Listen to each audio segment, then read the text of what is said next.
Welcome to the Lightkeepers Podcast. I'm Clayton Vandiver, your Lightkeeper, with the show dedicated to everyone who wants to get the very most quality out of life that they can. My co-host, as always, Charlene, our very own licensed clinical social worker in the state of Florida, who is joining the conversation this week about what happens when you get discharged from the hospital. We talked last week about what happens in the hospital, and now we're going to talk about what happens next, right here on this episode of the Lightkeepers Podcast.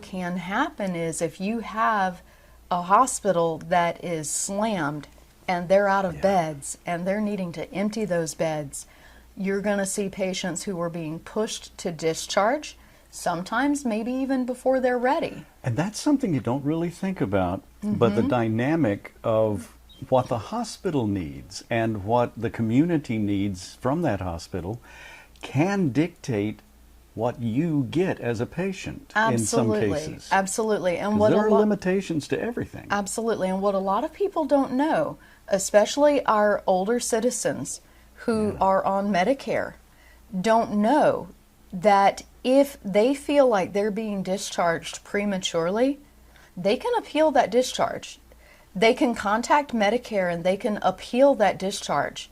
Really? And they cannot be discharged until that appeal is completed. Now, every hospital is supposed to notify a patient of this prior to discharge.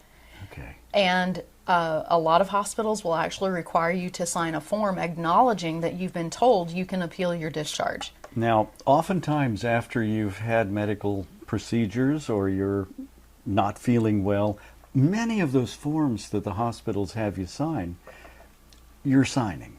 You don't read them all. And you don't all the time, at least I know I haven't always been fully aware of exactly what it's another piece of paper. Okay, and I'll sign this one too, and then that one too. Exactly, and they do that. And I'm not going to say they do it on purpose because I don't think they mean to. A lot of times it's just a matter of efficiency, but there are a lot of papers that need to be signed. You're consenting to treatment, you're consenting to rehab, you're releasing HIPAA information. You're acknowledging this, you're acknowledging that, and somewhere buried in that stack of papers is your acknowledgement that you've been told, whether you have been or not, you're acknowledging that you've been told you can appeal your discharge. I've signed a lot of papers over many years.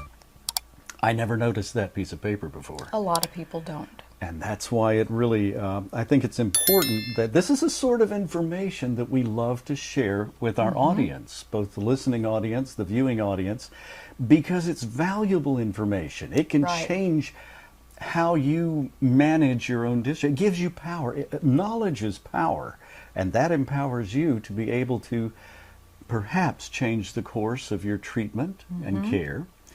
And just being aware of that going in can change greatly how you and your doctors coordinate and communicate with one another. Well, and there's a lot that goes into a hospital stay and a discharge that people don't realize. For example, tragic story that I encountered with a patient once.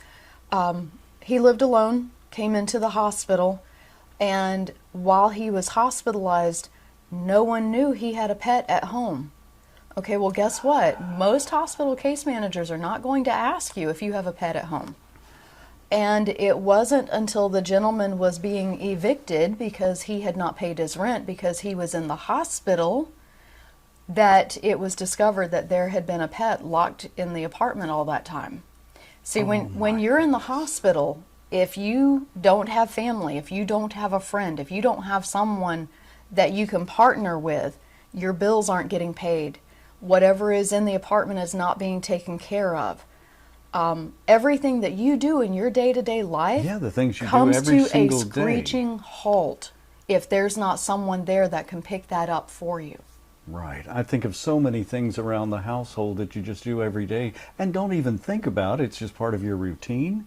It's part of your normal care of running a household, even if it's just a small apartment, if it's a large house. But if you're by yourself, Yeah. you're depending on yourself. And if you have a pet, that pet's depending on you.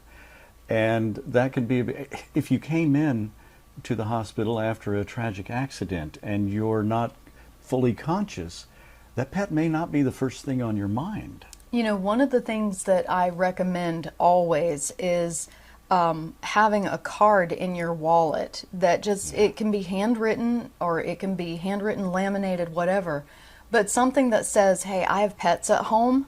These are their names. This is their vet.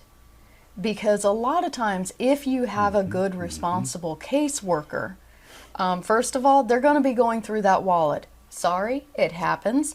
That's how they find your insurance information. And a lot of times I've had Jane and John Doe's come into the trauma department. That was how I found out who they were. Yeah, if you're in a traffic accident and you come in unconscious, no one knows to call a next of kin. No one knows if you have a next of kin or a place to live. So you come in, somebody's going to have to find out who you are. And how many times did the local police department stand there saying, we don't know who they are, we got no way to find out, and a few minutes later the social worker walked around the corner and said, this is who they are, this is where they live, this is their next of kin, I've already called them. Sometimes police know, sometimes the police is able to provide that information to the hospital worker. Yeah. Sometimes it's the other way around, depending on how good of a Sherlock Holmes they have working in the trauma department. There you go. Well, it's important to have that personnel there advocating for the patient, and that's really what the social worker does. So when you see your social worker come around, realize that they're on your side. They can be trusted, and they can be given that information because they're really there to help you. And they will work with you as much as possible, but even they have limitations based on the hospital setting. But again, it's important to include as much information as you can in your wallet or in your pocketbook, including next of kin. And by the way, a lot of people do this in case of emergency contact on their phones. Guess what? We can't access that if we can't unlock your phone. Now, isn't that a great thought? So a lot of times what I have done and what a lot of people that I've spoken with have done is they have included on their lock screen, in case of emergency, contact this person, because then you don't have to unlock the phone to get that information. Well, another thought I just had for some folks who might have biometric locks on their smartphones, the nurse in the emergency room could actually use a thumb or a forefinger on the screen to unlock it, and that might be a good idea to use biometrics to give access to medical professionals who might need that. That thought does occur to a lot of social workers in the emergency department, but usually only once the patient is deceased, because if they're still alive, there are more important things going on. Well, that's also a good thought. Well, not a good thought, but it's a, It's a pertinent thought. It's a pertinent thought. And on that pertinent thought, of course, this is all a highly personal choice, and no conversation that we have on the Lightkeepers podcast should ever take the place of your own medical care team or other professional advisor, who should always be consulted by you on your specific situational needs. And it's always good to be willing to talk about quality of life, because every single one of us may face some of these situations at some point, and will either not be prepared at all or very well prepared indeed from watching the Lightkeepers podcast. That's every Wednesday evening at 7 p.m. Eastern. The Lightkeepers podcast is an exclusive production of Vanimation Studios and is brought to you by A Guiding Light, a 501c3 nonprofit charity organization dedicated to education for professionals and information for everyone else that allows informed preparation for living the very best life possible. The mission of A Guiding Light is to provide education for professionals, information for everyone else about life planning, available guidance, and counseling that helps individuals and their family members navigate options and improve the quality of their remaining days. The organization is committed to training professionals through scholarship grants when needed who will help you find the best information so you can be aware of your options and choices, confident in your decisions, and at peace that you've made the very best decisions to live life on your own terms. Visit the website at aguidinglight.org, or to make a tax-deductible contribution, just write to the address right here on the screen below me and help others find the resources and information that they need.